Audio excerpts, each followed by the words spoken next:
మండు వేసవిలో సడన్ గా వచ్చిన గెస్ట్ మాదిరి వర్షాలు ప్రజలను పలకరిస్తున్నాయి.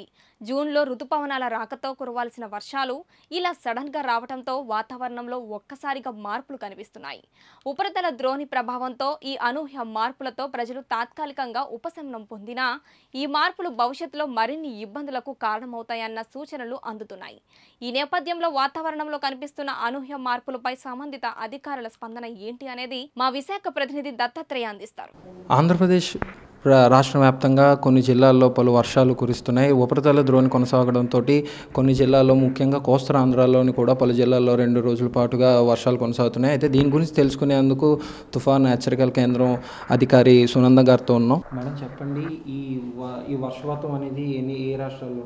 రానున్న 3 రోజుల్లో కూడాను కోస్తా ఆంధ్ర అలాగే రాయలసీమ జిల్లాల్లో ఇక తేలికపాటి వర్షాలు అనేవి ఉండే అవకాశం ఉంది. ఈరోజు చూసుకున్నట్లయితే ఆవర్తనము అలాగే ఉపరితల ద్రోణి అనేది నైరుతి బంగాళాఖాతం అలాగే తమిళనాడు పరిసర ప్రాంతంలో నెలకొని ఉంది.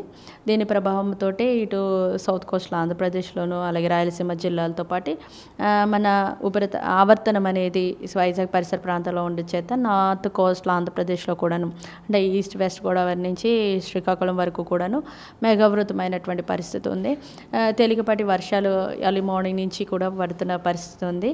ఈ యొక్క పరిస్థితి మరి 3 రోజులు కూడా కొనసాగుతుంది. అంటే సౌత్ కోస్టల్ ఆంధ్రప్రదేశ్లో ఇక వర్షపాతం అనేది ఎక్కువ ఉంటూ నార్త్ కోస్టల్ ఆంధ్రప్రదేశ్లో ఓన్లీ 1 లేదా 2 ప్రాంతాల్లో మాత్రమే ఉంటుంది.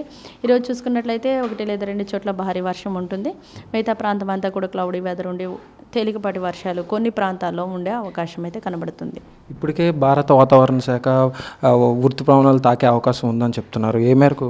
ఎస్, ఇప్పుడు ప్రస్తుతం అయితే కొంచెం ఫేవరబుల్గా ఉన్నాయి. ఈ నెల 19వ తారీఖు కల్లా అండమాన్ సముద్రానికి నైరుతి ఋతుపవనాలు వచ్చే అవకాశం ఉంది. ఇంకా ఫేవరబుల్గా ఉన్నట్లయితే ఫర్దర్గా ప్రొసీడ్ అవుతూ ఈ యొక్క కింద నుంచి అంటే శ్రీలంక తర్వాత కేరళ కూడా రీచ్ అయ్యే అవకాశం ఉంది. వన్స్ కేరళని రీచ్ అయిన తర్వాత కొద్ది రోజులకే మన ఆంధ్ర రాష్ట్రానికి కూడా రీచ్ అవ్వడానికి అవకాశాలు కనబడుతున్నాయి. చూశారు కదా, అయితే ఈ నెలలోపే జూన్ 1 లోపే కూడా కేరళకి ఈ ఋతుపవనాలని తాకడం జరిగిందో మరికొన్ని రోజుల్లో రాయలసీమ తాకి మిగతా రాష్ట్రాల్లో ఉన్న అన్ని ప్రాంతాల్లో కూడా వర్షపాతం అనేది నమోదవుతుందని కూడా మనం తెలియజేస్తున్నాం. కెమెరామెన్ శివతో దత్తు, వైజాగ్ మెగా 9 టీవీ.